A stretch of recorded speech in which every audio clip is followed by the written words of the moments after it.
కర్నూలు జిల్లా ఆదోని పట్టణంలో ఉండే ల్యాబ్ టెక్నీషియన్స్ చిన్న ఆసుపత్రులు మెడికల్ షాపులు అందరూ సూదులు సిరంజన్లు వాడినప్పుడు చెత్త కుప్పలు పారేయడం జరుగుతుంది. అలా వేయడం ద్వారా పారిశుద్ధ్య కార్మికులకు హాని జరుగుతున్నాయి. అలాగే వివిధ రకాల జంతువులు వాటిని తినడం వల్ల ప్రాణహాని కలుగుతున్నాయి. కాబట్టి ప్రతి ఒక్క ల్యాబ్ టెక్నీషియన్స్ మరియు మెడికల్ షాప్స్ చిన్న ఆసుపత్రుల వారు వాడిన సూదులు ఇంజెక్షన్లు ఎక్కడ పడితే అక్కడ వేసిన వారిపై చట్టపరమైన చర్యలు తీసుకోబడతాయంటూ ఆదోని మున్సిపల్ కమిషనర్ కృష్ణ హెచ్చరించారు.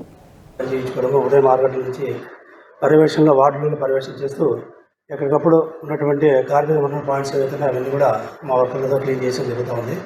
అలా క్లీన్ చేసే సందర్భంలో కొన్ని ప్రాంతాలలో ఆ చుట్టుపక్కల ఉన్నటువంటి ల్యాబ్ టెక్నీషియన్లు కానీ లేదంటే ఆర్ఎంపీ డాక్టర్లు కానీ లేదంటే చిన్న హాస్పిటల్కి సంబంధించిన వాళ్ళ హాస్పిటల్లో వాడేటువంటి సూదులు సిరంజులు తర్వాత సెలైన్ బాడీకి సంబంధించిన సూదులు ఇలాంటివన్నీ కూడా ఆ చెత్త కుప్పలలో వేయడం అనేది జరుగుతూ ఉంది.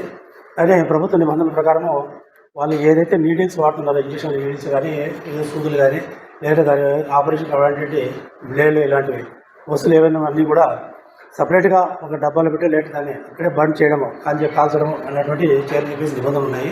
అయినా కూడా ఇవన్నీ మర్చిపోయి లేదా అక్కడ పనిచేసేటువంటి సిబ్బంది తీసుకొచ్చి బయట ఈ చెత్త కుప్పలలో వేయడం వల్ల ఆ చెత్త కుప్పలు ఎత్తేటప్పుడు మా వర్కర్లకు ఏదైనా ప్రమాదవశాత్తు జరిగినట్టయితే వాళ్ళకి ఆరోగ్యం పాడేదానికి ఆస్కారాలు ఉన్నాయి. దానివల్ల ఒక కుటుంబం యొక్క జీవితాన్ని నాశనం చేసిన వాళ్ళు అలాంటివి ఉన్నాయి. అలాగే మనం చెత్తలో కూడా రకరకాల తినుబండారాలు కానీ లేదంటే తిని మిగిలిన అన్నాలు కానీ లేదంటే పండ్లు కానీ లేదంటే ఆకుకూరలకు సంబంధించినవి కూడా మనం ఎక్కువగా ఈ చెత్త కుప్పలలో వేసేటువంటి సందర్భాలు కనిపిస్తున్నాయి. అలాంటివి కూడా మూగజీవాలు పందులు కానీ కుక్కలు కానీ లేదంటే ఆవులు కానీ తినేటువంటి అవకాశాలు ఉన్నాయి.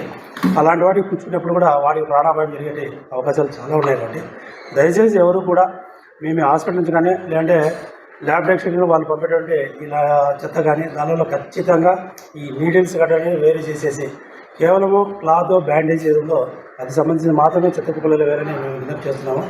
ఇలాంటి ఏదైనా ఇప్పుడు ప్రస్తుతానికైతే ఒక ప్రెస్ నోట్ రిలీజ్ చేసేసి అందరూ కూడా ఒక అవగాహన కల్పించాము. అయినప్పుడు కూడా కొంచెం మార్పు రావాలని మేము చాలా కోరుకుంటున్నాము.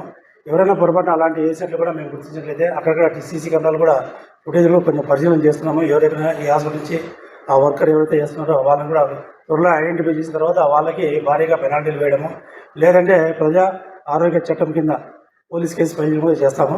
కాబట్టి దయచేసి హాస్పిటల్లో కానీ